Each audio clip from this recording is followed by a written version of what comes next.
हम अपनी चलती ज़िंदगी में अक्सर 108 को सुनते होंगे और देखते होंगे कि ये कई जगह दिखाया और उजागर किया जाता है। इसके बारे में थोड़ा विस्तार से जानते हैं। ज़ीरो, शून्य का ग्राफिकल रिप्रेजेंटेशन, जो सभी मैथमेटिकल संभावनाओं का मैट्रिक्स है, +1 आदि या -1 आदि।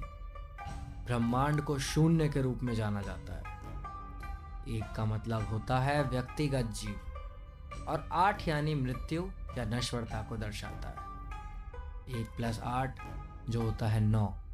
9 एक ऐसी संख्या है जिसे किसी भी अंक से गुणा करने पर और जोड़ने पर हमेशा 9 प्राप्त होता है। यह समय की चक्रीयता और संसार के चक्र का प्रतिनिधित्व है। क्या आपने कभी पूजा के दौरान किसी मंत्र का 10 मिनट या 25 बार जाप किया है? शायद नहीं। आपको याद होगा कि आपको इसे 108 बार पढ़ने के लिए कहा गया था। कई हिंदुओं के पास उनके पासवर्ड, उनके मोबाइल नंबर और लाइसेंस प्लेट में 108 का कोई ना कोई रूप होता है। कंपनियों ने 108 के साथ शानदार मार्केटिंग प्लान और लोगो बनाए। लेकिन 108 को पवित्र क्यों माना जाता है? इसका उत्तर हर दूसरे उत्तर की तरह जो आपको अपने माता पिता से मिलेगा, कि इसका उत्तर गणित और विज्ञान में छुपा हुआ है। ध्यान दें, यहाँ माता पिता, गणित और विज्ञान को दर्शाया गया है। वैदिक ऋषियों को आधुनिक मैथमेटिकल फॉर्मूलाज द्वारा उन्हें यह सब पता चल गया था। वैदिक विज्ञान के अनुसार 108 सृष्टि का आधार है, ब्रह्मांड और हमें सभी अस्तित्व को दर्शाता है।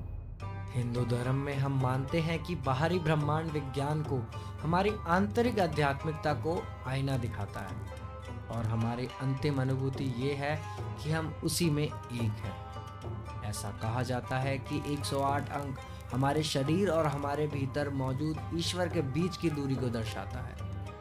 आयुर्वेद के अनुसार हमारे शरीर में 108 मर्म बिंदु जो जीवन शक्ति के वाइटल पॉइंट्स हैं। तो इसीलिए सभी मंत्रों का 108 बार जाप किया जाता है, क्योंकि प्रत्येक मंत्र हमारे भौतिक शरीर से हमारे उच्चतम आध्यात्मिक आत्मा की ओर एक यात्रा को दर्शाता है। ऐसा माना जाता है कि प्रत्येक जाप आपको हमारे ईश्वर के करीब 1 यूनिट लाता है। ध्यान में भी 108 का महत्व है। ध्यान की 108 शैलियाँ बताई गई हैं। प्राणायाम में सांस को नियंत्रित करने के योगिक अभ्यास में ये माना जाता है कि यदि कोई व्यक्ति इतना शांत हो सकता है कि एक दिन में केवल 108 बार सांस ले सके तो उसे ज्ञान की प्राप्ति होगी। इसके अलावा एक एवरेज व्यक्ति 24 घंटे की अवधि में 21,600 बार सांस लेता है, जिसमें आधा 10,816 ऊर्जा जो है दिन के दौरान सांसें और अन्य आधा चंद्र ऊर्जा रात के दौरान सांसें हैं। 100 को 108 से गुणा करने पर 10,800 बनता है। साथ ही क्रिया योग में प्रति सेशन की अधिकतम संख्या 108 बताई गई है।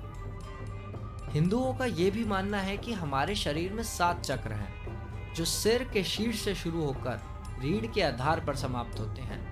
प्रत्येक चक्र को हमारे शरीर के भीतर एक ऊर्जा केंद्र कहा जाता है। छाती के ठीक केंद्र में स्थित हृदय चक्र परिवर्तन और प्रेम से जुड़ा हुआ है। ऐसा माना जाता है कि उस ऊर्जा केंद्र को खोलने से आनंद और करुणा का संचार होगा। कहा जाता है कि हृदय चक्र में 108 ऊर्जा रेखाएं होती हैं, जो इस ऊर्जा केंद्र का निर्माण करती हैं। साथ ही हिंदू धर्म में 108 उपनिषद हैं, जो प्राचीन ऋषियों के ज्ञान के पवित्र ग्रंथ हैं। इसके अतिरिक्त संस्कृत वर्णमाला में 54 अक्षर हैं। प्रत्येक अक्षर में एक स्त्री और पुल्लिंग गुणवत्ता है।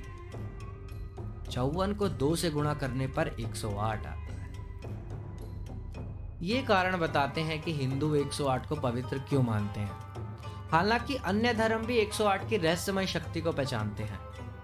बौद्ध धर्म में उदाहरण के लिए कहा जाता है कि 108 सांसारिक इच्छाएं, 108 झूठ और 108 मन के भ्रम है। यह दर्शाता है कि 108 शक्ति पूर्वी फिलॉसफी में प्रवेश कर चुकी है, लेकिन यह वहां समाप्त नहीं होती। ज्योतिष में 108 को सूर्य, पृथ्वी और चंद्रमा के अनुमानित संबंधों के साथ देखा जा सकता है। सूर्य का व्यास पृथ्वी के व्यास का 108 गुना है यानी सूर्य का डायमीटर पृथ्वी के डायमीटर का 108 गुना है। सूर्य से पृथ्वी की दूरी सूर्य के व्यास का 108 गुना है। पृथ्वी से चंद्रमा की दूरी चंद्रमा के व्यास का 108 गुना है। अंत में 12 ज्योतिषीय घर और 9 ग्रह हैं। 12 को 9 से गुणा करने पर 108 आता है। इसके अतिरिक्त 108 गंगा नदी और स्टोनहेंज से जुड़ा हुआ भी है। गंगा नदी 12 डिग्री के लॉन्गिट्यूड और 9 डिग्री के लैटिट्यूड तक फैली हुई है और फिर वही 12 गुणा 9 बराबर 108। स्टोनहेंज का व्यास 108 फीट व्यास के रूप में मापा गया है। अंत में 108 एक हर्षद संख्या है। ऐसी संख्या अपने अंकों के योग से विभाज्य एक पूर्णांक है। संस्कृत में हर्ष का अर्थ है आनंद और दा का अर्थ है देना। इस प्रकार हर्षद आनंद देने वाला के रूप में अनुवाद करता है। धन्यवाद।